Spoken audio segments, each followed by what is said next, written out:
নমস্কাৰ বন্ধু বান্ধৱীসকল, মই বিন্দাস পিংকিৰ নতুন ভিডিঅ' সৈতে অসমবাসীলৈ আহিছে এক বহুত বেয়া খবৰ। এই খবৰে এতিয়া সাংস্কৃতিক জগতত দুখৰ ছাৰে ভৰাই তুলিছে। সকলো অনুৰাগীয়ে দুখত ভাঙি পৰিছে। এতিয়া জনপ্ৰিয় কণ্ঠশিল্পীজনৰ লগত হোৱা দুৰ্ঘটনাই সকলোকে দুখ লগাইছে। বন্ধু বান্ধৱীসকল, ভিডিঅ'টো শেষলৈকে চাব বুলি আশা ৰাখিলোঁ।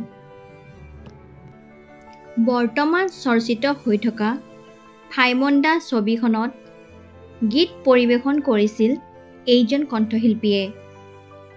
এই কণ্ঠশিল্পীজনৰ নাম হৈছে দেৱগীত। হয় বন্ধু বান্ধৱীসকল, ভয়ংকৰ দুৰ্ঘটনাত পতিত হৈছে জনপ্ৰিয় কণ্ঠশিল্পী দেৱগীত। এই দুৰ্ঘটনা সংঘটিত হৈছে বজালিৰ পাটাৰকুছিত। আচলতে নিয়ন্ত্ৰণ হেৰুৱাই ৰেলিঙত খুন্দুৱাই দেৱগীতৰ বাহনখনে। কণ্ঠশিল্পী দেৱগীতৰ লগতে আহত হৈছে আন দুগৰাকী লোকেও। তেওঁলোকে নগাঁৱৰ পৰা বৰপেটা অভিমুখে আহি থাকোঁতে সংঘটিত হৈছিল এই ঘটনাটো। এই কণ্ঠশিল্পীগৰাকীয়ে ভাইমন দা ছবিখনত সুন্দৰ কণ্ঠৰে গীত গাইছিল জনপ্ৰিয় কণ্ঠশিল্পী দেৱগীতে।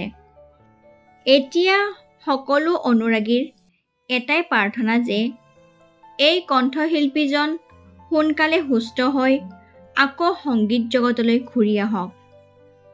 শেষত আমাৰ চেনেলৰ তৰফৰ পৰা এয়া প্ৰাৰ্থনা যে শিল্পীগৰাকী সোনকালে সুস্থ হৈ আমাৰ মাজলৈ ঘূৰি আহক। আজিৰ ভিডিঅ'টোত ইমানে। আপোনালোকৰ মন্তব্য কমেণ্ট বক্সত নিশ্চয় জনাব।